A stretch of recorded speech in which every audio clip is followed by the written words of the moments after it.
This is a fan-generated show. If you'd like to support us, please go to jamieglazov.com. Also, don't forget to subscribe to our new Rumble channel. All your support is greatly appreciated. Hello, ladies and gentlemen. I'm thrilled to announce the release of my new book, United in Hate, The Left's Romance with Tyranny, Terror, and Hamas. There's a reason why Mike Huckabee calls it nothing short of prophetic, while Professor Jason Hill says that it's worthy of becoming a classic. Order it now at Amazon.com or FrontPageMag.com. Thank you, and may God bless you. Good evening. Welcome to the Glazov Gang. Tonight, another fantastic program with another fantastic guest. Ladies and gentlemen, please remember we are a fan-generated program, and we're also always experiencing shadow banning and persecution by the deep state. So please, the least you can do, go to YouTube and Rumble and subscribe to our channels. Press instant notifications. Go to jamieglazov.com and subscribe to our newsletter there. Check out what we're doing. If you're in a generous mood, there is a donate button. We are at Jamie Glazov on X, Facebook, and Instagram. And most importantly, go to Live Up to Freedom to support the wonderful Annie Cyrus and her fight for human rights and liberty throughout the world. What an honor and privilege it is to have with us this evening Josh Hammer, Shillman Fellow at the David Horowitz Freedom Center, the host of The Josh Hammer Show, a syndicated columnist, and the author of his new book, Israel and Civilization, The Fate of the Jewish Nation and the Destiny of the West. Josh, what an honor to have you here. Well, Jamie, it's an honor to be your colleague now at the David Horowitz Freedom Center, and I'm delighted to join you. Thanks for having me. Absolutely. Is it the peak of your life and career to be on the Glazov Gang? It is definitely a career milestone, and it's one that I am quite confident that I will look back on very fondly years from now. That's for sure. Fantastic. Josh, I read your book very carefully. I could say that I was also in some ways hypnotized by it. I'm not exaggerating in saying that I think it's brilliant. And one of the most important books of our time, if not of all time, because I think that our Creator's creator of the world and the choosing of a certain people through whom he brings his law and brings his plan of redemption and salvation, one could say it's an important topic. Thank you for writing the book, Josh. I want to get into it this evening. I think a good place to start, Josh, is let's talk a little bit about your childhood. And you write very movingly about and very powerfully about how you came to your faith and the practicing of Judaism, but a little bit later in life. Your parents were wonderful people. You love your parents very much, but they did not give, or maybe, and they did not give, not necessarily a huge but you emphasize that you had a secular upbringing, non-religious upbringing, and that this is quite a significant factor in your narrative. Let's begin with that. Sure. So first of all, Jamie, thank you so much for the kind words. That's extraordinarily flattering, and it really means a lot, frankly, to hear you say that. So thank you very much, earnestly, sincerely for that. So look, I grew up in kind of one of these classic assimilated spiritual but not religious, broadly speaking, households. You know, this entire notion of spiritual but not religious is kind of a uniquely American phenomenon. I'm not saying it doesn't exist in Europe or other parts of the world there, but in many ways, it is a post-war second half of the 20th century and onward notion, this notion that you can be spiritual and believe in some notion of the transcendental, some notion of the eternal, some notion of the creator of the world, of the divine, without actually attaching it to biblical religion, without actually attaching it to divine revelation or anything like that. And that's more or less a setting that I was raised in. Now, my mother, who is Jewish by birth, she herself was raised in a divorced home. She was really not exposed at all to religion. In fact, I don't think she actually set foot in a synagogue until she was in her 20s and met my father. My father was raised in a more traditional setting, but lost it at some point, I suppose, in his young adulthood. So I was raised in an environment where I was aware that I was Jewish. Obviously, we would light the Hanukkah menorah, and we would listen to the old Adam Sandler songs, and we would do like a very abridged half-assed version of a Passover Seder, if you will. It was not exactly a rigorous affair. After the Seder, my father would go get a slice of pizza, which, if you know anything about Passover, that's not exactly how you're supposed to keep the keep the holiday. So I was raised again with this vague sense of being kind of sort of aware and kind of sort of proud, I guess, that I was Jewish, but it was not a particularly rigorous environment. And as you allude to, that came, frankly, to me much later in life. What is a book that you read that influenced you a lot? Well, look, my journey from where I was to who I am now is an interesting one, and there wasn't necessarily one step that kind of got me to where I am, so to speak. Now, it's worth noting, Jamie, I've always been on the right. I'm not one of these liberals who was mugged by reality. I essentially first started forming my own political opinions when I was 12 and a half years old. I was 12 and a half when 9/11 happened, and I grew up in suburban New York, right on the banks of the Hudson River, 25 miles north of the city, small town called Sleepy Hollow, New York. And you could see the smoke from the Twin Towers on 9/11. And at that age, you can't necessarily formulate as such, but you're able to intuit that this is an act of profound, quintessential evil. And when you recognize that there is such thing as evil in the world, you necessarily then have to deduce that there is such thing as good as well, because it defies all logic and rationality that there will be a world where there's only evil and only suffering. So therefore, if there is evil and suffering, there must be good as well. And I think once you've intuited this stark moral dichotomy, this eternal struggle of light and darkness, of good and evil, you're essentially already at a conservative worldview, because you basically rejected the utopianism of John Lennon's terrible song Imagine, the utopianism of Marxism or Islamism or any other kind of revolutionary would-be panacea, right? So sure enough, in middle school and high school, I kind of was that guy, the token guy. I was the conservative columnist in my high school newspaper. I was the guy debating 25 liberal classmates in my AP government class my senior year of high school about Bush era waterboarding policies of Guantanamo Bay. Like I was like that guy, right? So I mean, I've never been on the left ever, but my certainly my religious outlook and the way that I view being on the right has changed. And I think really it was in my 20s really. It was around the time I was graduating college and after college that I really started to kind of do a bit of a deep dive into the conservative canon. Like what does it actually mean to be a conservative? What does it actually mean to be on the right? And you come across certain thinkers, people like Edmund Burke, Russell Kirk in the American tradition, folks who just place this profound emphasis on this intergenerational passing down of values, principles, customs, way of life from one generation to the next, and this eternal covenant, as Edmund Burke put it, between the dead, the living, and the yet unborn. And at some point, Jamie, the intellectually curious young person should say, okay, if this makes sense to me, and it very much did make sense to me, then what am I doing to further this? What is my own tradition? How can I pass this down from one generation to the next? And thus began the very slow kind of intellectual process of getting closer to the religion of my forefathers of Judaism. So, this past October, I believe it was, a good friend of mine by the name of Ellie Steinberg wrote a pretty lengthy profile of me for this Haredi, this ultra-Orthodox magazine called Mishpacha Magazine. And the way that he put it in the article, I hadn't really thought of this, Jamie, but what he said in the article was, he said, Josh Hammer found Orthodox Judaism through Edmund Burke, which is kind of funny. I mean, I wouldn't have said that myself necessarily, but it's basically true. I think a lot of people come to their political beliefs through their religious beliefs, which makes sense. If you're raised in a traditional Catholic setting, evangelical Protestant setting, Orthodox Jewish setting, you are raised in a strong religious foundation, then you oftentimes come to your political beliefs through that prism. I essentially did the exact opposite. I always knew that I was on the right. My understanding as to what it meant to be on the right adjusted. And then after that, and I kind of came to a more solid political foundation, my religious beliefs then followed after that. Thank you, Josh.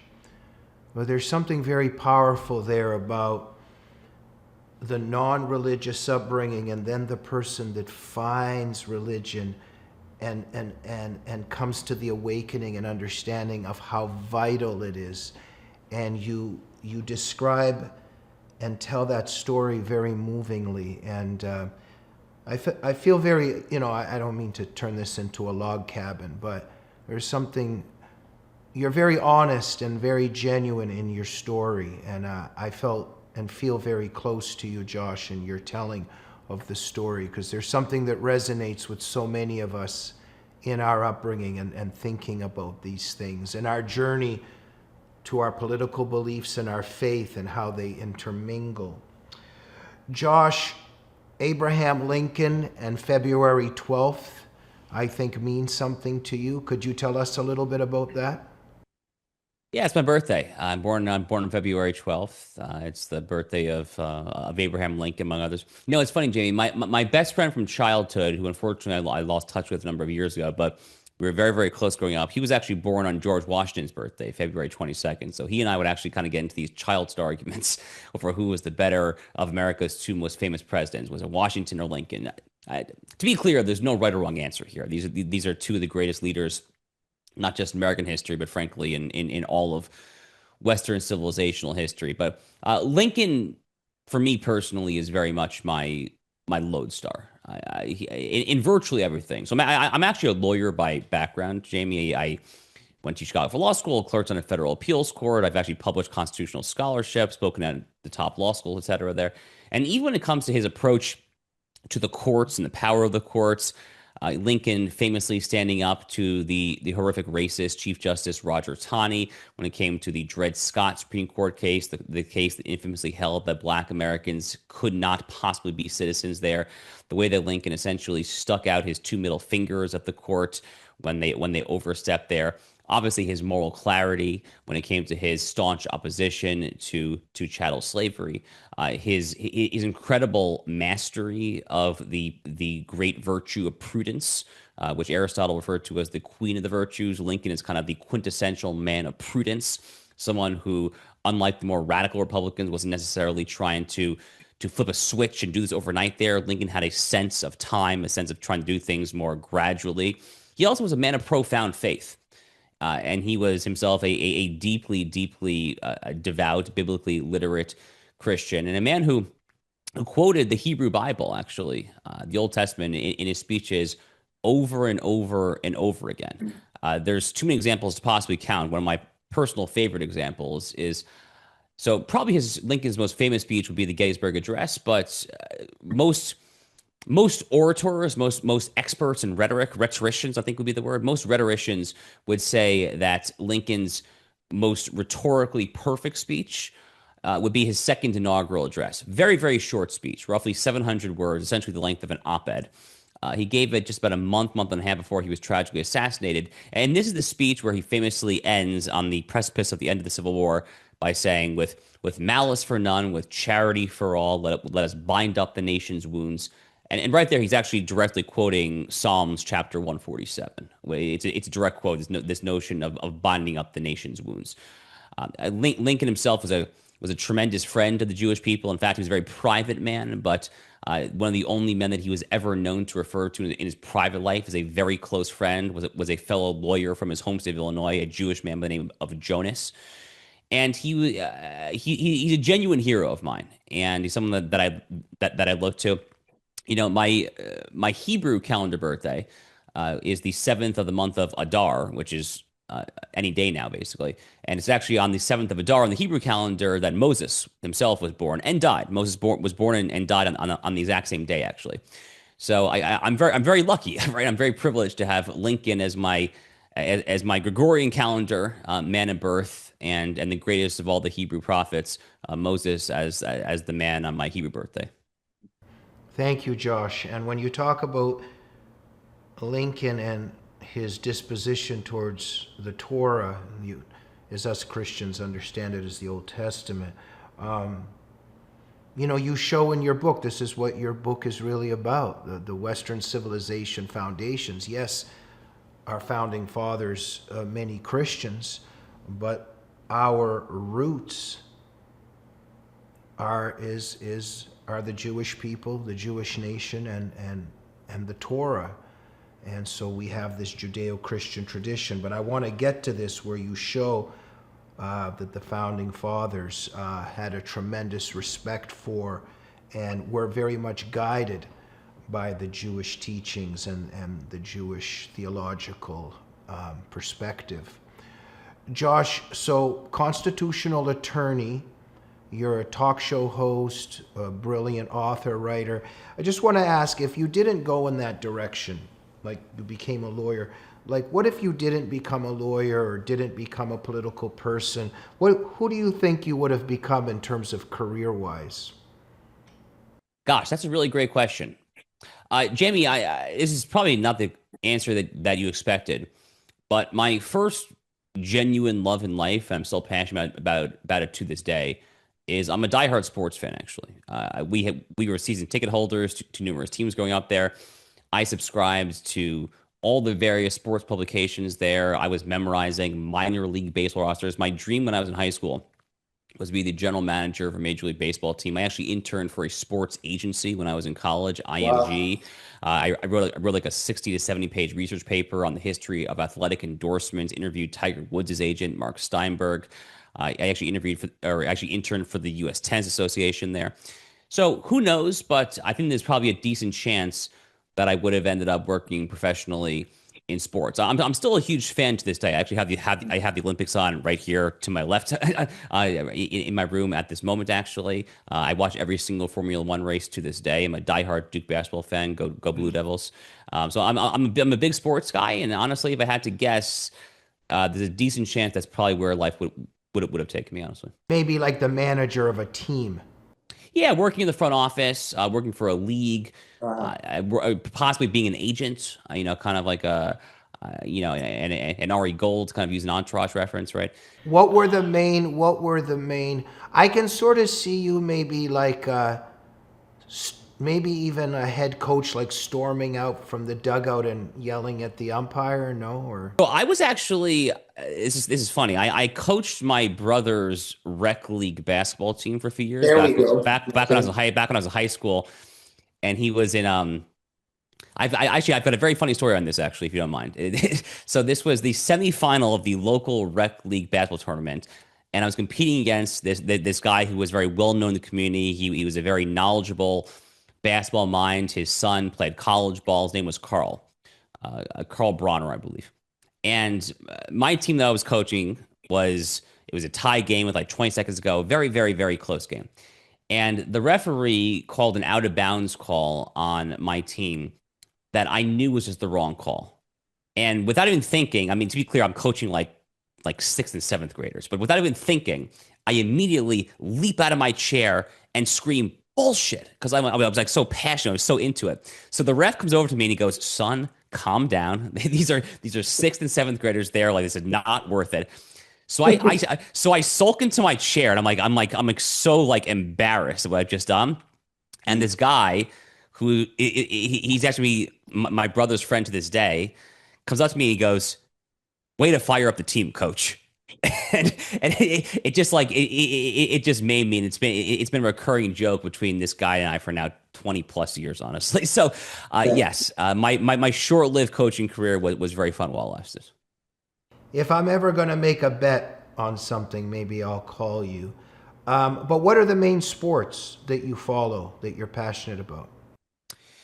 So I went to Duke in North Carolina for university for undergraduate, and I've been a Duke basketball fan since I was in fourth grade. That's that. Basketball? Okay. Yeah, that's my biggest passion. I would say is college basketball. I'm actually a diehard Formula One racing fan. I watch every single race, every single qualifying session. I'm pretty hardcore actually about F1. Love Okay. golf. Wish I were a better golfer. I try to play when I can. I'm not terrible, but I'm not exactly amazing either. I love the game of golf though. Love tennis. Been playing tennis since I was probably 5, 6 years old. Yeah, I mean, really all of it though. I mean, even the Olympics now. I mean, I just love athletic competition. Okay. There's this great quote from a Supreme Court justice. I believe it was Earl Warren. It might have been Robert Jackson. I think it was Earl Warren who said this.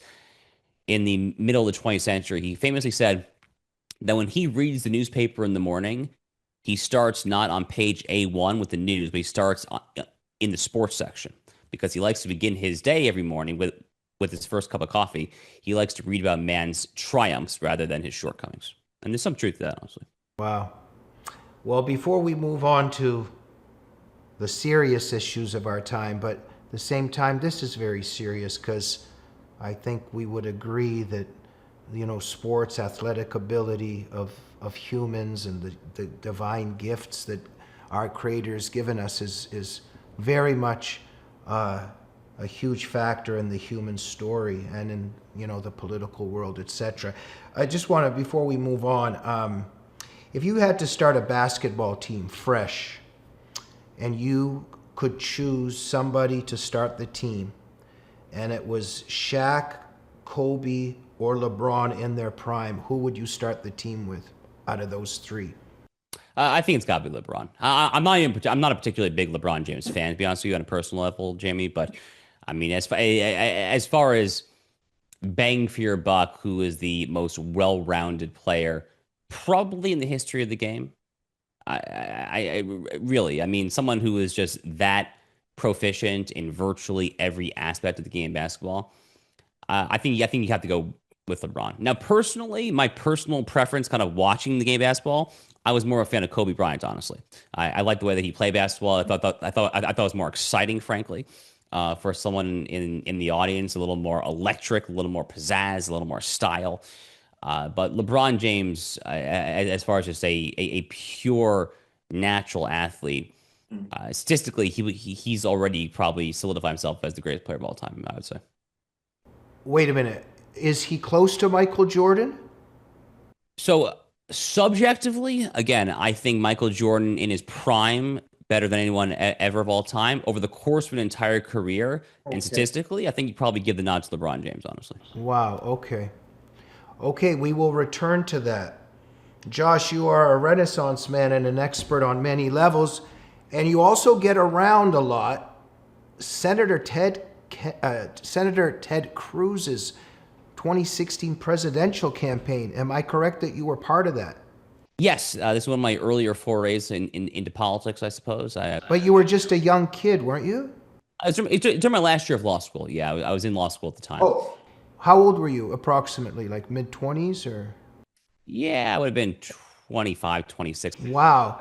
And working with Cruz, like knowing him and doing stuff with him? I don't want to exaggerate. I was involved with the campaign. I was not like a high-ranking official or anything there. Now, my claim to fame, Jamie, with that was I did get a named shout-out in Ted Cruz's Iowa caucus's victory speech, actually.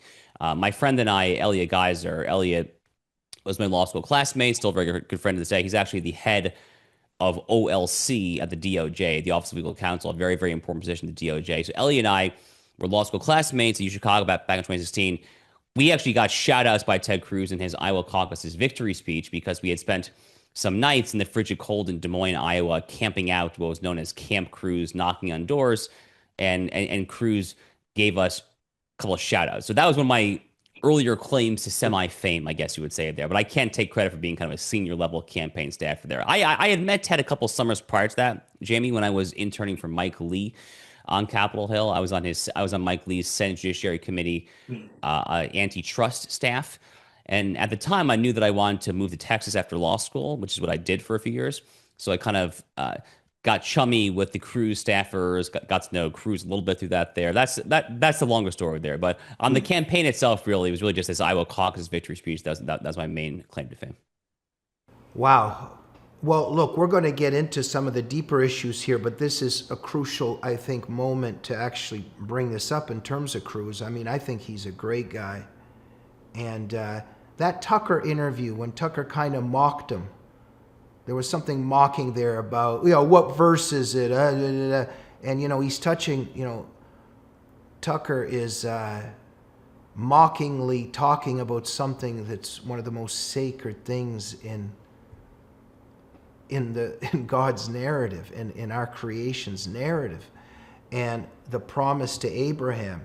And also, as our conversation continues, Josh, both of us are a little bit involved in something here because we're fighting the unholy alliance.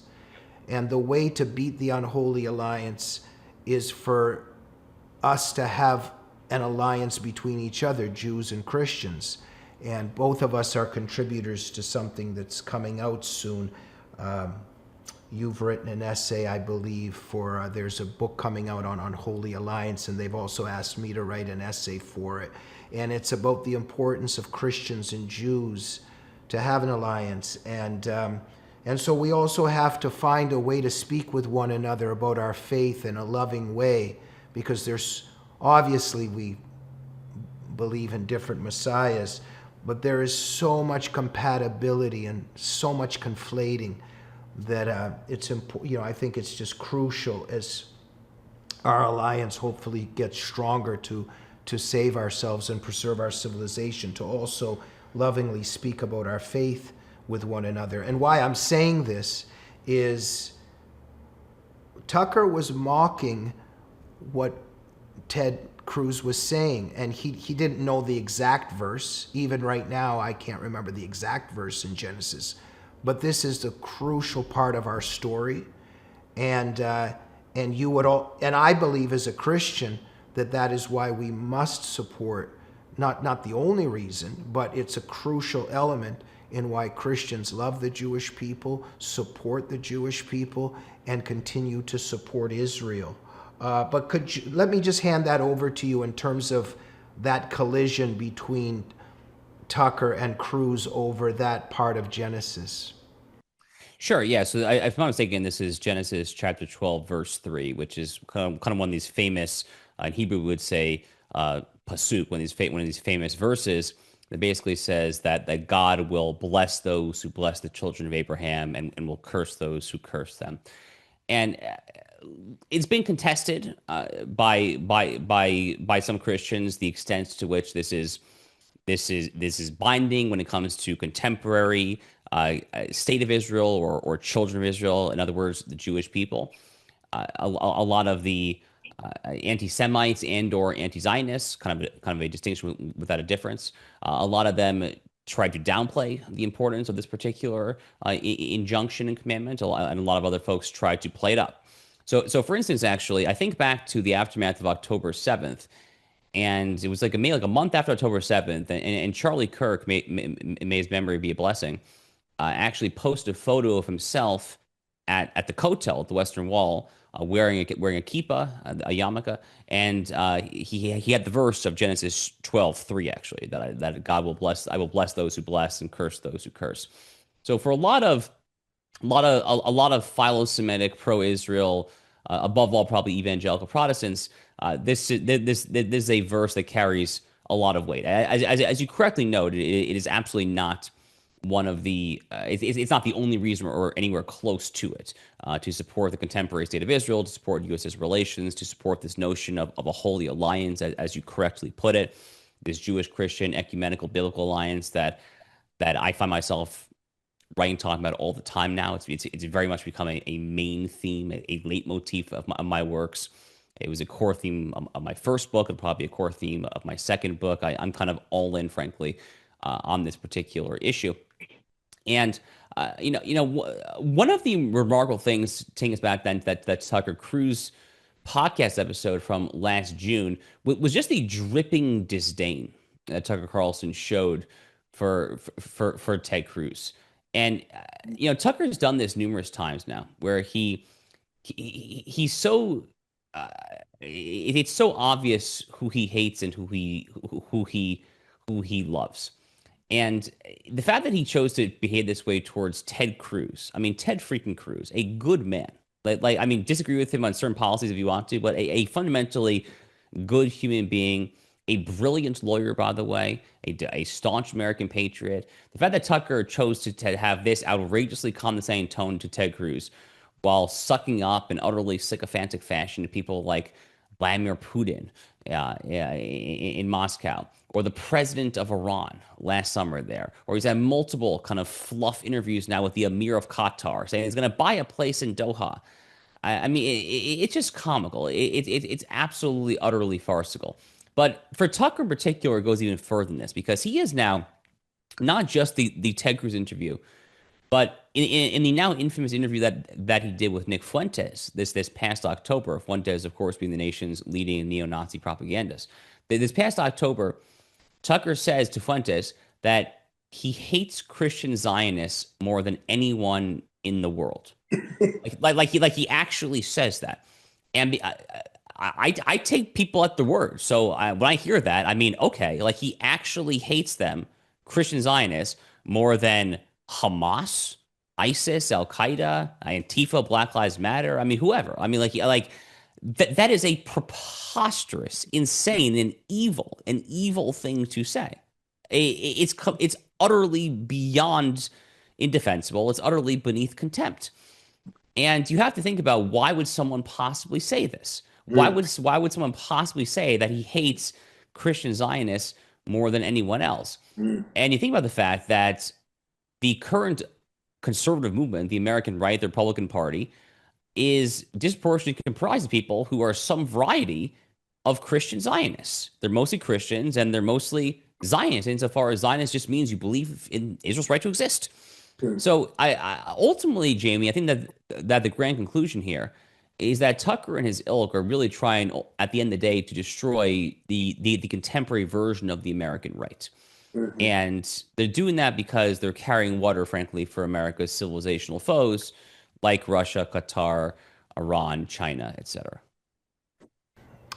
Thank you, Josh. There's so much there. So let's just shift here to, I always just am very humbled to even try to speak of these things because there's so much spiritual weight here. But you have brilliantly discussed this and documented. There is obviously a right, as Ecclesiastes tells us, there's nothing new under the sun. So this is not new. Bonhoeffer was trying to fight it. He paid for his life for it.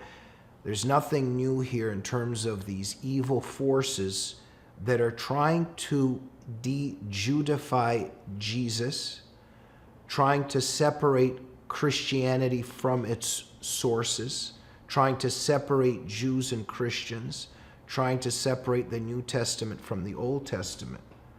And for me as a Christian, I'm very much repulsed by replacement theology. And so we can get into that, because I think that in the Old Testament and in Romans and many other places in the New Testament, we are told that the covenant with the Jews is everlasting. They're not replaced by anything. But let's just go back, or just shift over here. It's not just that. There's an attempt to drive a wedge between Jews and their land, and in many ways to de-Judify Judaism. And so that's what all these people are up to. But if you're trying to de-Judify Judaism, there's something satanic here. And I know we have some different perspectives on Satan and his role and how he operates. But I want to get to this. Sorry if I'm speaking too loud here, but too long here, but I'm trying to make sense of this. That you talk very powerfully about God's image and how God created man in his own image. And in many respects, the Jewish people have the characteristics of the Creator, as all humans do. But there's something very evil here in trying to separate the Jewish people from their Creator. Let me hand that over to you. Yeah, look, there's been a concerted effort among many international bodies, certainly high-profile individuals, to claim that the land of Israel does not belong to the Jews, and this is done by groups like UNESCO at the United Nations, where they essentially say that the Temple Mount was actually not the Temple Mount. There's a deliberate refusal to acknowledge that the actual name Temple Mount, which in Judaism we would say is Har Habayit. They will simply just refer to it as Al Aqsa Mosque. Even various private firms like Google get in on the act. If you actually go to Google Maps, you go to the city of Hebron, which is the second holiest city in all of Judaism. That's where the Cave of the Patriarchs is. So that's where Abraham, Isaac Jacob, and the matriarchs are buried as well. But if you go to Google Maps and you actually look at the actual cave of the patriarchs, the Machpelah, we would say in Hebrew, it's just the Arabic name. Actually, it's not even the Jewish or the Hebrew name. So there's this whole information operation, which comes from international bodies, which comes from tangentious private sector actors like Google, which comes from any number of politicians there. I mean, this whole notion, even something as even something as basic as Palestinianism, right? I mean, the entire notion of a distinct Arab people known as the Palestinians, as you know very well, Jamie. This is historical revisionism at its finest. In fact, the modern founders of the PLO, going back to Yasser Arafat and the rest of the hooligans back in the 60s, they literally said as much. They were very candid, very explicit about this. They literally said that the entire notion of Palestinianism is just a tool ultimately trying to lead to the eradication of Israel. It was very much a tool of Cold War, Moscow, Kremlin era statecraft. So there's lots of moving parts to this broader attempt to try to separate the Jewish people from the actual land of Israel, from the land of Judea. The unfortunate reality, though, for these folks who are engaging in this historical revisionism, in this propaganda, the unfortunate reality for them, the fortunate reality for us, is that history doesn't lie, and frankly, these days, archaeology doesn't lie either. There's been all sorts of kind of many breakthrough archaeological digs, especially in Jerusalem at this wonderful organization called the City of David. I'm a big supporter. I've been numerous times. They actually just unveiled a brand new amazing archaeological study this past September. In fact, Marco Rubio, Secretary of State, was over there to inaugurate, gave a beautiful, beautiful speech about how Jerusalem is the origins of Western civilization, this and that there. So they can't get rid of the actual history and the archaeology because it's literally there. I mean, all you have to do is go dig it and you see it. So ultimately, these lies will just be exposed by the truth, which really, Jamie, is kind of the way that we win this battle for civilizational sanity in the mid to long run, is just by pounding the truth over and over again, I think. Well, thank you, Josh. But what you powerfully show in your book, and everybody's got to read this book. It's just a brilliant book how you outline it. But you show the centrality of Judaism to the very character of Western civilization. Western civilization exists because of succeeded and succeeds because of Judaism. So if you're attacking Judaism, if you're trying to separate Christianity from Judaism and trying to separate Jews from their land, and you're against Zionism, then you're really against Western civilization and America. Can you speak a little bit about that? Because if you're anti-Israel, being pro-Israel is in many ways being America first. If you're against Israel, you're really seeking the destruction of the United States and of Western civilization, right? For sure. So first of all, Jamie, I think that you're actually probably selling Christianity a little short here. So Judaism obviously is the first monotheistic religion, and Western civilization would not exist today were it not for Judaism. But I just want to clarify, yeah. I also firmly believe that Western civilization would not exist were it not for Christianity, because Judaism is not a proselytizing religion. It really was Christianity that was able to proselytize and evangelize a lot of these principles to the Western masses. So I just want to kind of... Well, Josh, thank you so much. And I totally believe that and agree with you. I'm just kind of, it's a timeline for me, because I totally agree.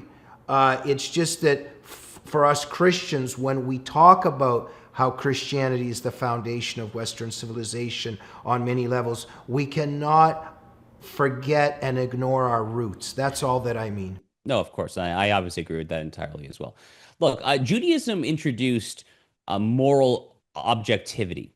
It's really that simple. I mean, prior to Judaism, prior to monotheism, there was moral relativism and idolatry, which are basically one and the same thing. It took the actual revelation at Mount Sinai, like the actual act of God speaking to Moses and the Israelites, speaking to all the millions congregated there at the base of Mount Sinai. This was the ultimate rebuke of the ways of the pagans, the ultimate rebuke of the relativism that came when you could not necessarily believe in the one true God. And from there, everything else flows. From there, Genesis 1:27 flows, this notion that we're all made in the image of God. From there, Leviticus 19:18 follows, this notion that you have to treat the stranger as your own fellow, otherwise known as the golden rule. All of these various axioms and principles that we just take for granted in our day-to-day life are downstream of that original revelation and this original rebuke of moral relativism. If you believe in objective right and objective wrong, objective truth and objective fiction there, I think a lot of folks don't realize how big of a debt that those very basic notions actually owe to Judaism. And look, monotheism now is ubiquitous throughout the world due to Christianity and Islam. But let's not forget that it did start with Judaism all those thousands of years ago. And the greatest leaders in Western civilization history, certainly the greatest leaders in American history, have readily understood that. And it's my fervent hope that America will continue to stand by that for a very, very long time to come. Well, thank you, Josh. And also, just for us, as I said, to do our best to lovingly somehow find a way to discuss our faiths, is that for us Christians, what's crucial here, and I discuss this with, I have some very close Orthodox Jewish friends, and when we're discussing this, we always try to find a common ground in how we understand this, because for us Christians, why we are so repelled by the fake Christians of, we know who we're talking about here, who are trying to separate the New Testament from the Old Testament. For us Christians, salvation came through the Jewish people, comes through the Jewish people, because Jesus chose a Jewish woman for a reason, to bring Jesus into the world. And Jesus not only came the first time through the Jews, but we believe very much that his second coming comes through also a Jewish narrative. This is Roy Schoeman, for instance, has a book, Salvation Comes Through the Jews. So for me, I've always wondered, when you look at the Holocaust, when you look at October 7th, when you look at this war on the Jews, it's very clear for a Christian with eyes to see that Satan hates the Jewish people and might just be trying to exterminate and eliminate the Jewish people, because he doesn't have complete divine wisdom, obviously, and he thinks that he can stop Christ from coming back. So this is some very deep stuff. So for us, there's something very satanic in anti-Semitism and being against Israel. But for the Jewish narrative, obviously, Jewish believers also see your Mashiach, obviously, is still to come, right? Yeah, that's right. But, taking us out of just naked theology for a second here, Jamie, I think it's also important to emphasize a very simple point, which is whatever one's religious predilections may or may not be, I think it's also just important to emphasize that if you care about your own country, if you care about your own way of life, you have a vested interest in vehemently opposing anti-Semitism, because there is not a single example in the history of mankind of a society or nation that has turned on its Jews, on its Jewish population, has turned on Israel in either the state or the children notion of it, and has been better off for it. Really, there's not a single example here. And I think you and I, for our own theological reasons, understand that to be something a little loftier and higher going on there. Genesis 12:3, the Satan, Satan, as you say there. I believe all that stuff for sure.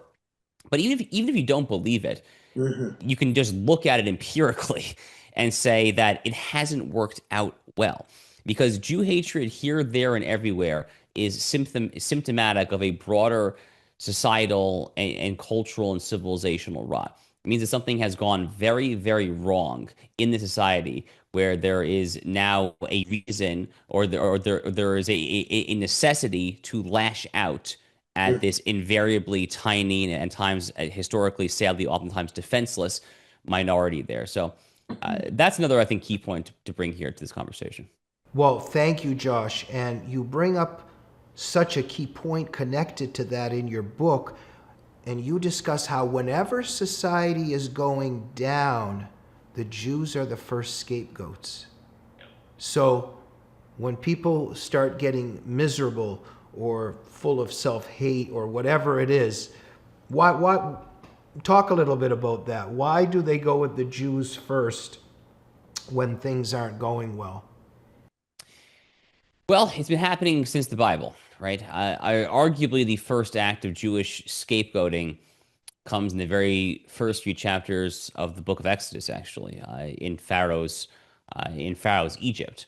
So after Joseph dies in the very end of the book of Genesis, Egypt goes into drought and poverty for years. But the Jews, at the time, were living in the land of Goshen in eastern Egypt. They were generally thriving. And Pharaoh, who had these people that were very restive and restless, and they were not happy with the fact that this small group of people were thriving while they were all suffering, Pharaoh decided to blame it on the Jews and oppress the Jews. And that's how we got the oppression and the bondage of the Jews, ultimately culminating in Moses and the Exodus and the 10 plagues and the parting of the sea and all of that. So this really was the first historical instance of the scapegoating of the Jewish people. So it goes back a very, very, very, very long time.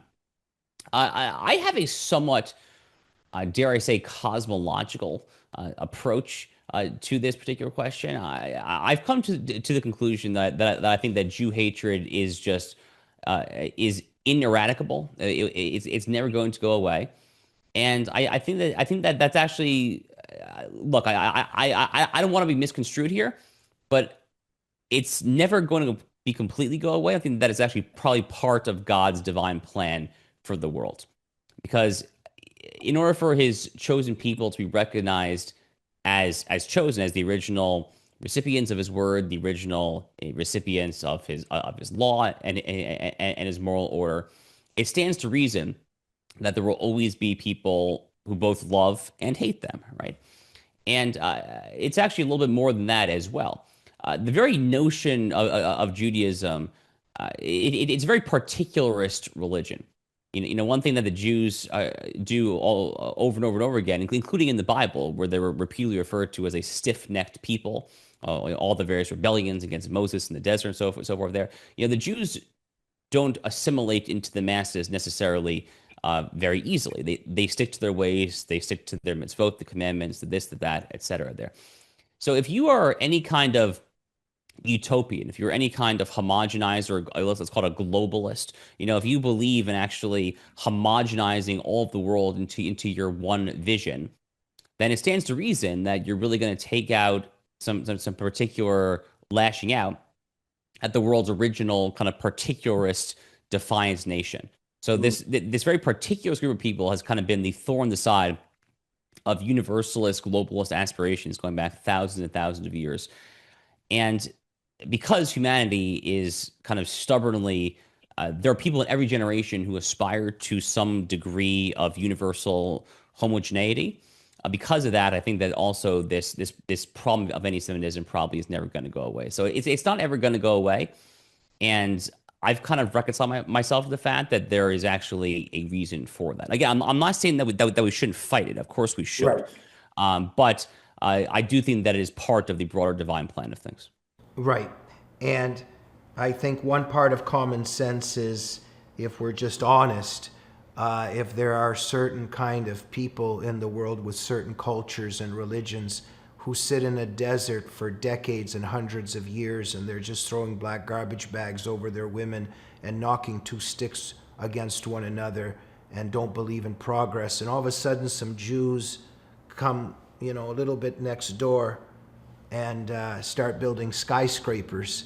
Though the people watching that are going to feel a certain way. Envy and jealousy might be two words to describe that. There are some scholars who have written about anti-Semitism stemming from the fact that Jews gave the world conscience. And I think about that a lot because, the Jewish people brought God's morality into the world. And a lot of people They don't want conscience. They don't want shame. They don't want to be reminded of these things. I remember when I was working on the leftist mindset, my father was always stressing to me, do not forget shame, because what the left really wants is to engage in everything it wants to do and get a pat on the back, right? They don't want the concept of shame and of conscience.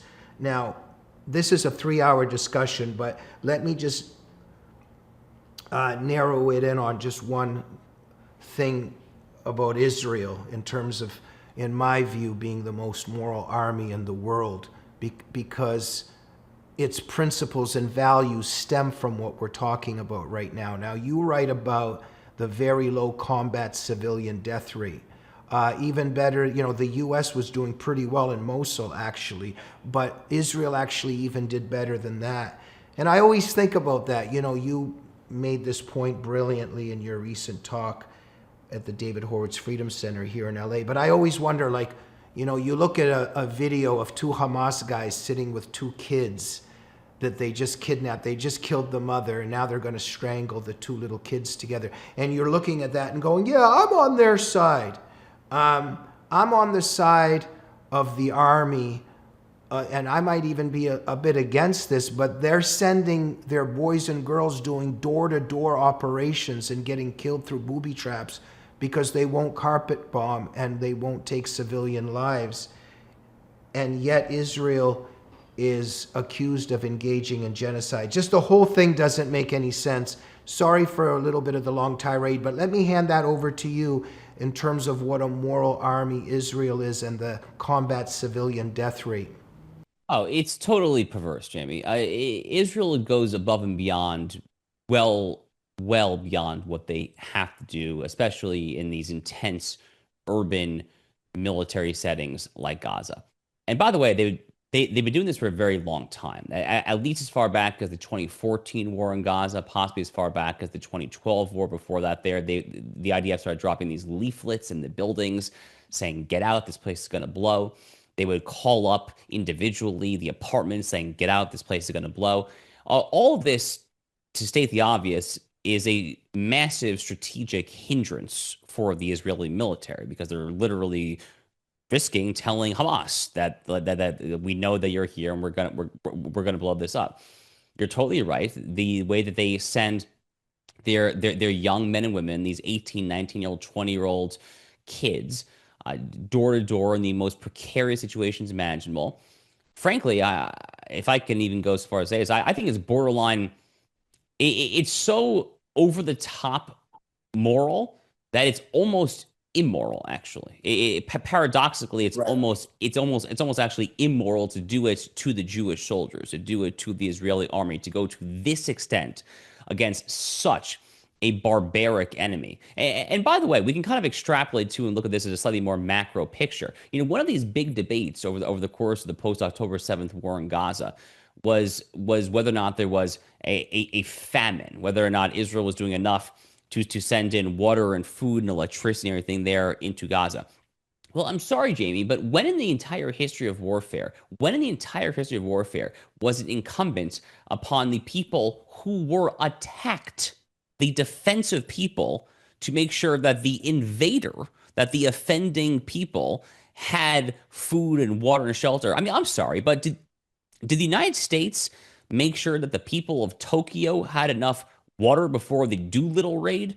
Do we make sure the people of Dresden, Germany, had enough electricity before the carpet bombing of Dresden? No, obviously not.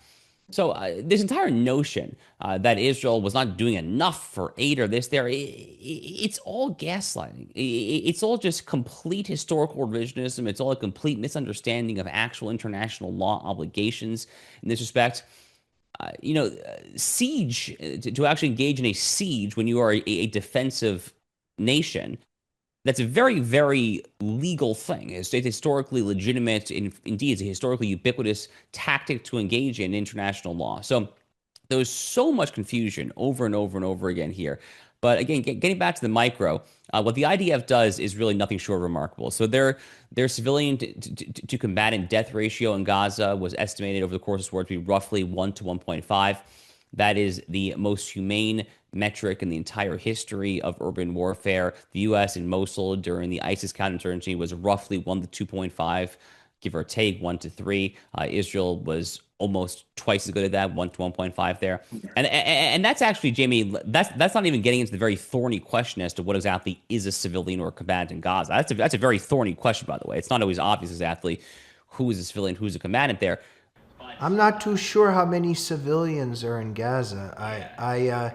Even this story of Ilan Halimi in Paris years back, that Jewish boy that gang of barbarians, whatever they called themselves, kidnapped him, and they tortured him for like 3 weeks in an apartment building. You know how many people were involved in that torture?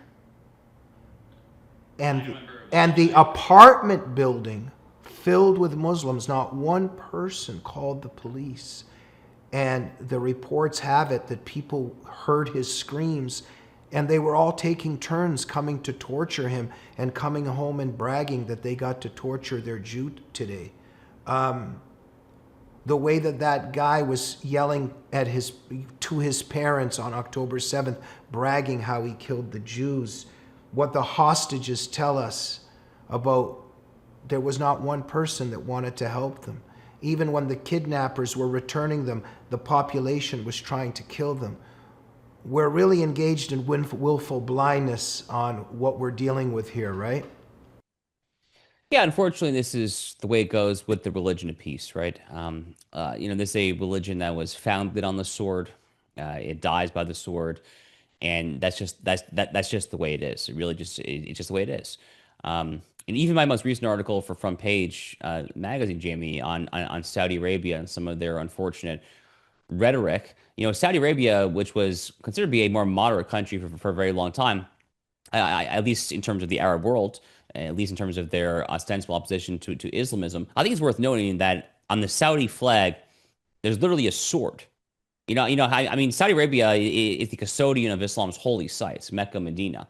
Well, how many of the world's great religions, on their national flag have a sword? Not the doves of peace or any kind of pro-peace symbol, but the sword. I mean, to me, that's actually very illustrative in and of itself there. So this has been just a constant refusal by the global community, by the modern world, to recognize Islam for what it is. And, unfortunately, to kind of take us back to Tucker Carlson, who's become something of a useful idiot for the religion of peace. This is something of a growing trend among some people, not just on the left. The left the left has become pro-Islamist in this red-green alliance, this Marxist Islamist alliance there. But a lot of folks on the so-called right, with Tucker Carlson really leading the way, are now taking a very dovish approach to Islam. It's the complete antithesis, by the way, of what Charlie Kirk was saying. Charlie, in the year prior to his tragic assassination, was saying over and over and over again that Islam is incompatible with Western civilization, which was correct. He was correct to say that there. And it's just a massive, massive slap in the face that some of his purported friends like Tucker are now saying the exact opposite. And just that rising force on the right, if that's what, I don't even know if they're on the right. They've obviously been infected by leftist thinking and by other evil forms of thinking. But Candace was even mocking in several ways what was happening to the Persian people recently in Iran. Nick Fuentes talking about how they deserve it, and he's on the side of the mullahs. It's either their support or their silence, but just their disposition to the genocide that's happening in Iran is just disgusting is one word we can use. Revealing is another. I'm so, I don't want to keep you that much longer because I'm sure you need a little bit of rest, Josh, but just to, some of these things are so important. I just want to touch on a few things. Now, we need another 50 hours to discuss man being created in the image of God, and you spend quite a bit of time on this in a very powerful way. And, I don't have the answers to this, but I've always been fascinated. Let us make man in our own image, that there's a plural there. As us Christians, some of us, we think maybe there's a reference to the Holy Trinity. Then there's some interpretations that maybe there's some kind of a council up there or committee. I don't have the answers, but fascinating stuff here. But overall, we're made in the image of God. And you document and show on one level how when we're made in the image of God, God is the ultimate free agent. So he wants us to be free and have free will. And so we understand where totalitarianism comes from. But there's also Jewish characteristics in the image of God, and you stress the inherent individual human dignity. And so this is why I'm bringing this up in part, is this is interconnected, that Israelis are not just trying to save their own children, they're trying to save Palestinian children. This is why Hamas hides under hospitals and has human shields, because it knows that the Israelis don't want to take innocent human life on both sides. But this respect for individual human dignity, which is part of the image of God, which represents God's laws and God's ways. So there's a biblical value system that you write about. So these forces that are against Western civilization and against Israel, against Christianity, are anti-Zionist, are anti-Israel, you show that wokeism and these other forces, not only, if you're going to be the enemy of the Jewish people and of Christians, you're also going to be the enemy of God. No, totally. Look, I mean, as far as I see it, Jamie, and this is kind of the basic argument of my book, there is the biblical inheritance, which to me is largely synonymous with what we today call Western civilization. And on the other hand, we face various stripes of neo-pagan or utopian actors, some of which are wokeism, Islamism, and what I refer to as global neoliberalism. Those to me are really the three big threats. And there are threats for various reasons. Islamism is a threat for reasons that we can kind of, don't really probably need to elaborate on. You kind of see it for what it is. Wokeism is a threat insofar as it is neo-Marxism, and Marxism represents nothing less than the overthrowing of the Western order and capitalism. This notion of this kind of artificial divvying up into these two tiers of oppressors versus oppressed. And trying to try to divide us by race and ethnicity and this and that there. It's a total rebuke to exactly what you say. It's a total rebuke to Genesis 1:27, which I do believe to be the single most important ethical foundation for all of Western civilization. This notion that we are made in the image of God. It's a remarkable assertion on only 27 lines into the entire Bible. And if you look today at so many of the things that we take for granted, again, this notion of equal protection under law.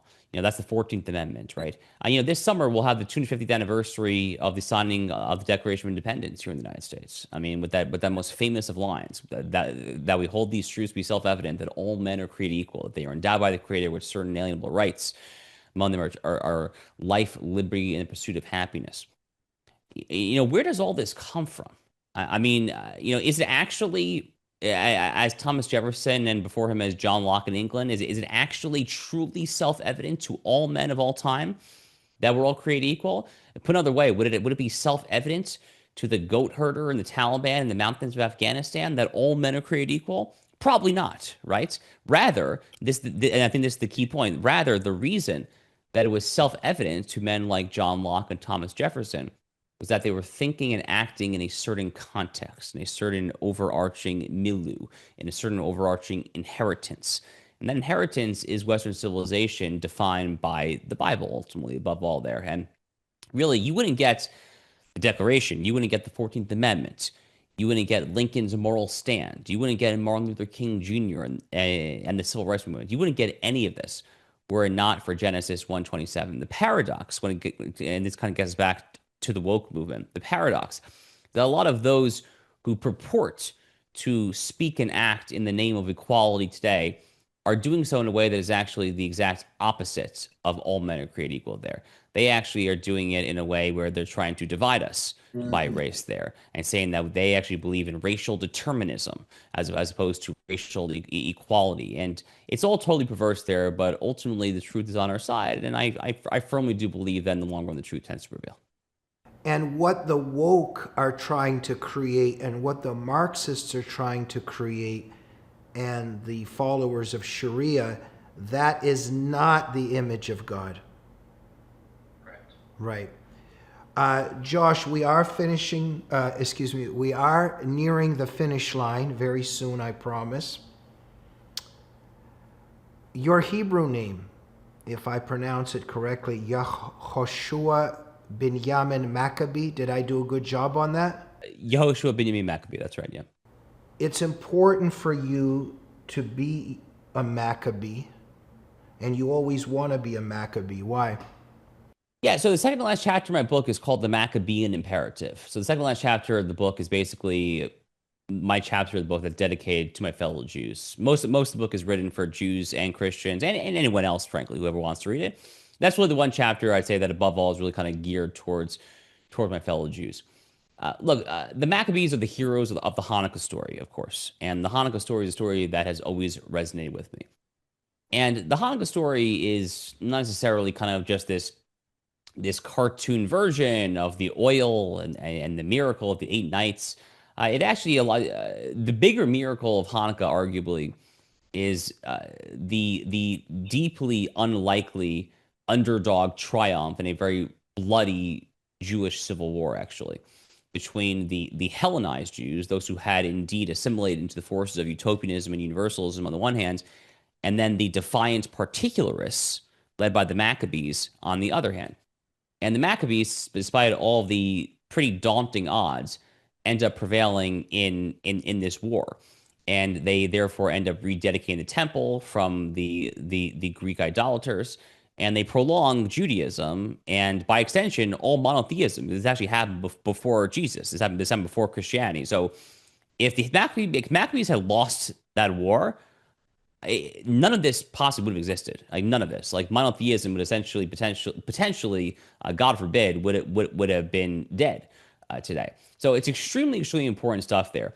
But the key insight, I think, for our purposes is that you should be inspired by this notion of trying to fight for the belief system and way of life of your forefathers. You should be inspired by trying to uphold their traditions. You should be proud of that. There is wisdom embodied in tradition. This is the quintessential conservative insight.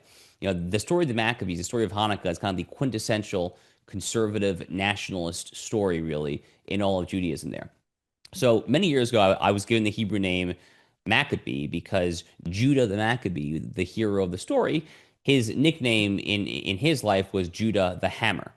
So I was given the name Maccabee. So my Hebrew name is Yehoshua, Joshua, Benjamin, Yehoshua, Benjamin, Maccabee. And my prayer shawl, my tallit bag to this day says in Hebrew, Yehoshua, Benjamin, Maccabee. And it's been a real source of pride for me for a very long time there. And I very much do encourage my fellow Jews, to try to be a Maccabee in their own ways there. Because going back a very, very long time, Jamie, the best way to not to defeat Jew hatred, because again, I believe it will never actually be defeated, but the best way to at least tame it and to put it back in its place and to get it to slink back into the gutter whence it came is to be a proud Jew. The Jew haters hate nothing more than they hate a proud, defiant, godly, observant, etc. Jew.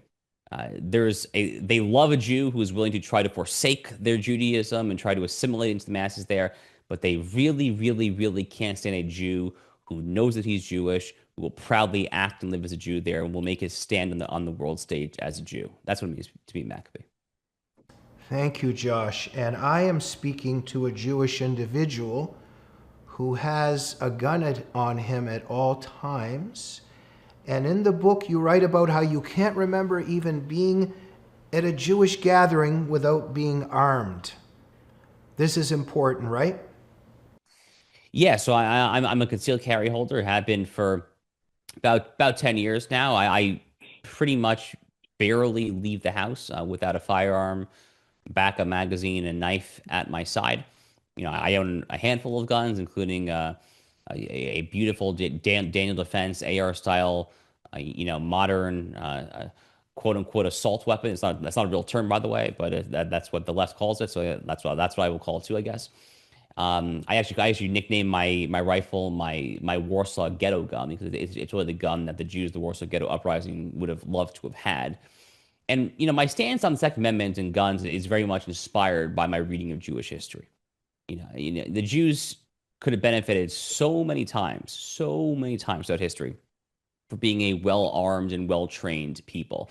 All the pogroms of Eastern Europe, all of the Arab uprisings against the Jews back when the Jews lived in the Arab lands, obviously the Holocaust, frankly, even in Israel. Jamie, this is a terrible secret, but a lot of these Jewish communities there in the Gaza envelope, they absolutely could have withstood the Hamas jihadists on October 7th better if they had been armed. So this is a big, big thing for me. I'm a big, big gun guy.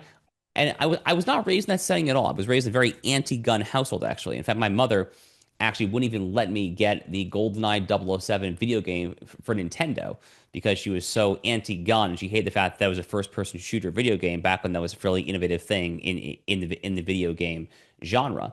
So I was very much not raised in this setting at all.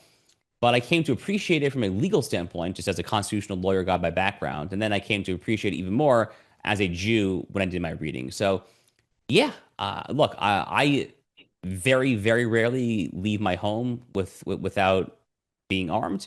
And I certainly don't go to anything Jewish related without being armed. One of the good parts about being in Florida where I live is that I'm very, very far from alone in that regard. That's for sure. Josh, this is interconnected, obviously,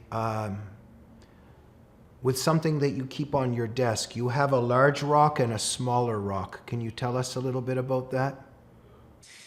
Sure. Yeah, they're right here, actually. So, big rock, small rock. Um, this larger rock, a rabbi gave it to me in Jerusalem 7 years ago. This is from the crematorium at Auschwitz. Pretty weighty stuff. He actually personally smuggled it out, gave it to me to ground myself, make me never forget who I am. And I keep it right here, literally next to me. I mean, you saw me grab it. It's right here next to me. I think about it every single day. The small rock is just something that I picked up when I was at Treblinka, the other major extermination camp from the Nazis. And yeah, they're there just to remind me basically and to ground me and remind me of who I am and my history and what I'm here to fight for on a day in day out basis. That's pretty much it, honestly. Josh, how does a Jewish person as yourself with faith, how does the faith continue, and what is the infrastructure of that faith while you see the Holocaust in October 7th? How do you merge those? Well, look, I think you're asking about theodicy, right? The question of how bad things happen to good people. I mean, Yes. Jews have our answers to theodicy. I know Christians do as well. Uh-huh. There's nothing particularly super satisfying here, but look, the best we can do is to say that we don't know all the answers. That God has it all worked out. Certainly, there's a lot of Jewish thought that says that those who seem to receive short shrift in this world are amply rewarded for it in the world to come. That's a very kind of crass oversimplification of the idea there. But the short answer is just that we don't know, and there's nothing wrong with saying that we don't know. After all, Jamie, we are made in God's image, not the other way around. And we don't claim to know all that He knows. It would frankly be an act, I think, of a profound hubris for us to claim to know all the answers, because we after all just kind of puny life forms. Now again, we have a spark of the divine, but we very much are not the divine Himself. Thank you, Josh. We have a wonderful producer, Annie Cyrus, and it is often not a good thing to do and not a right thing to do, because she is so wise, to leave the show without her input. Annie, what did you think about this discussion? I think this was a fascinating discussion. I definitely look forward to reading your book, Josh. I haven't had the chance to grab one yet, but this was definitely a very level and balanced discussion. And if I could just say my own personal opinion, I agree with you, Josh. The hatred for Jews will always continue. But I think if we would eliminate one of the biggest tools that amplifies this anti-Semitism, we might disarm the left so they can't continue daily anti-Semitism, and I'm referring to the Islamism. As long as you said, Palestine and PLO and Hamas and Hezbollah and Houthis, as long as they're around, I think the toolbox for the left to continue hating Jews will be a bigger one and more accessible. Makes sense to me. That makes a lot of sense to me. Very, very well said. Look, I mean, as I said, I mean, we shouldn't resort ourselves to not fighting back against Jew hatred, but because of the unique role that the Jews play in the history of the world and the future of the world, I think that it's going to be here in some variety for the end of time, essentially. Yes, but Lord willing, there might be a chance that we, meaning myself as an Iranian and yourself as a Jew, we might be able to revisit history of Cyrus time with possibly free Iran, where we can have the alliance between Iran and Israel, and that could help, that could help the situation a little bit. God willing, for sure. Thank you, Annie. And Josh, you write about the Palestinian Arab nationalist dream. That's incompatible with Israel and the existence of Western civilization, right? Yeah, well, it's just one of many forms of universalism or globalism. So I think that is kind of necessarily incompatible with Jewish particularism. But anytime that that you allow Islamic society to try to get bigger than it ought to be, and kind of pan-Islamism, pan-Arabism are kind of some obvious examples of that there. That's going to be a threat for the very simple reason that Islam has been at war with Western civilization since essentially the Prophet Muhammad, right? There's this whole notion that the only reason that Islam is at war with the West is because of Israel in 1948 and this and that there. I mean, how stupid do you have to be? This is Nick Fuentes said that too. I mean, have you heard of this thing called the Crusades? Let me educate you about this thing called the Crusades. Have you heard of the Siege of Vienna, where the Ottoman Turks got into the heart of Vienna, bloody war, where the Christians finally repelled the Muslims in the Austro-Hungarian Empire? Have you heard of the First and Second Barbary Wars? Yeah. Literally, the reason America has a Navy and Marine Corps to this day, really, largely because of the First and Second Barbary Wars and Jefferson and Madison's responses to those wars there. How about the 1929 Hebron massacre, a slaughter of Jews, 60 to 70 murdered by Arabs there 19 years prior to the founding of the modern state in 48. I mean, there's too many examples to count there, but for as long as Islam persists, especially in an emboldened fashion there, unfortunately, there will be repercussions for that. Yeah. I'm sorry, can I jump in with maybe a question or maybe... So, Josh, here's something I hear a lot. You hear, everybody hears, this is Jews hating Muslims. This is Jews' war on Muslims. Israel is committing genocide of Muslims. So here's a question. I might be wrong. I'll admit I don't have as much information as I should have about inside Israel.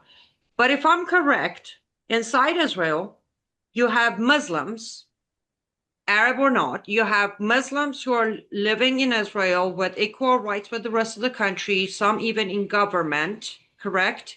Am I getting that right? Yeah, absolutely. Yeah. Okay, so how many Jews, specifically Israeli Jews, live in peace with equal rights and government jobs in Gaza, Iran, Kuwait, Saudi Arabia, Bahrain? Because I don't know any. Well, thank you, Annie. I just want to add a sentence. Thank you for bringing that up. Josh, I think that Muslim Arabs in Israel actually have more rights than Muslim Arabs anywhere in the Middle East. Percent. And by the way, Arabs in Israel are actually disproportionately represented in many elite sectors. So they're shockingly overrepresented when it comes to the medical profession. There's a ton of Arab doctors, nurses in the hospitals in Israel there, a ton of Arab academics. They're actually disproportionately represented in the university system as well there. Various other white collar professions as well. So they've done very well. They're allowed to run for office in the legislature, the Knesset. They have parties in the Knesset. You can literally go speak on the floor of the Israeli legislature and say Allahu Akbar, death to Israel. I mean, that's their absolute commitment, to pluralism, free speech there. So, unfortunately, the provocateurs don't really care a whole lot about these stubborn facts, though, do they? Okay, Josh, is there anything that I should have asked during this discussion, or maybe there's a few things you would want to leave the audience with in terms of thinking about as we close up? No, Jamie, I really appreciate the robust discussion. I'm really grateful for your friendship and your professional companionship now at the Freedom Center and all that you do there. I guess I'll just end kind of with the grand theme of this, which is that the West does not survive unless the United States leads, and the United States does not continue to lead unless the American right leads it, because the American left lost their mind a very, very long time ago.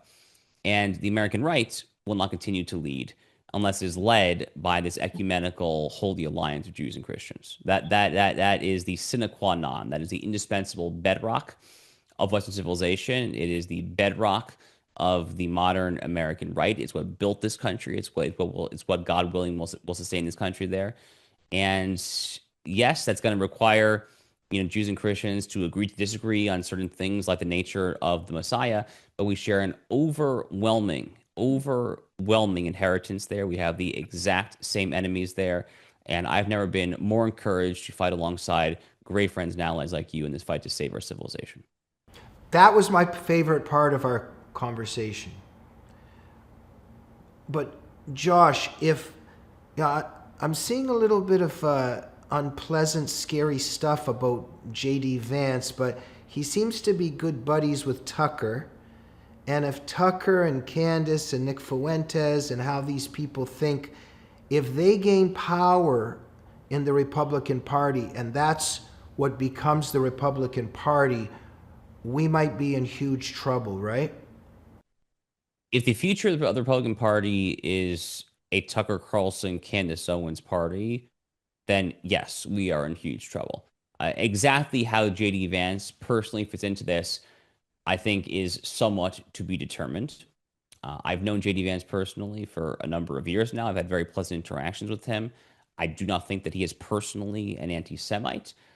I think that the jury is still out on the extent to which he is willing to overlook anti-Semitism when it is inconvenient, perhaps to ally with it in the name of trying to appeal to potentially some unsavory actors. That, to me, is a story that still has to be written there. For what it's worth, I'm still hopeful that he does the right things in this respect there, but there are definitely signs to be frustrated. And I guess I am personally frustrated, I will say this, with the fact that he is still as chummy as he is with Tucker Carlson, who, in my estimation, is the most dangerous anti-Semite in the history of the United States. Wow. Okay. But Josh, but right now, you also write about this is for another time. We can't be here for much longer. I want to let you go get some rest. But you write about how trendy this Jew hate is among young people on social media. I mean, we definitely see a rise of Jew hate, and it's trendy, and we see this happening on the woke right, and this is a very, very scary, escalating phenomenon. And that's why your book, Israel and Civilization, is so crucial right now. And let me give you the last 30 seconds. Yeah, look, I mean, I'm not going to lie to you. I mean, you see what I see. I mean, like, there's definitely some pretty strong headwinds out there. My basic take on this, Jamie, is that the truth does not always win the news cycle. Oftentimes, clickbait and rage wins the news cycle, but in the mid to long term, the truth has a very stubborn tendency to prevail. Amen. And the truth is on our side there, and we keep on fighting. Amen. Josh, there's a lot of people on the edge of their seat right now that may have not been familiar with you. Where should they go? What should they watch? What should they buy? Yeah, really appreciate the conversation, Jamie. So my book, as you very kindly plugged, is Israel and Civilization: The Fate of the Jewish Nation and the Destiny of the West. I'm also, as you mentioned, a Schilling Fellow of the David Horowitz Freedom Center. Check out my writings there at frontpagemag.com. My show, The Josh Hammer Show, is available everywhere podcasts are available. You can also watch it every evening at 10 p.m. on the Salem News Channel. And I suppose that's all for now. But thank you so much, Jamie. I really appreciate this. Fantastic. And we want to thank Dr. Bob Shillman for letting us have Josh Hammer over at the David Horowitz Freedom Center. Josh, you are a gentleman and a scholar. Keep up the fight on the front lines. God bless you, Jamie. Thank you so much. Pleasure to have you. Israel and Civilization: The Fate of the Jewish Nation and the Destiny of the West. Get it now and read it, and buy a couple extra copies for your friends. We'll see you soon on the Glazov Gang. Good night.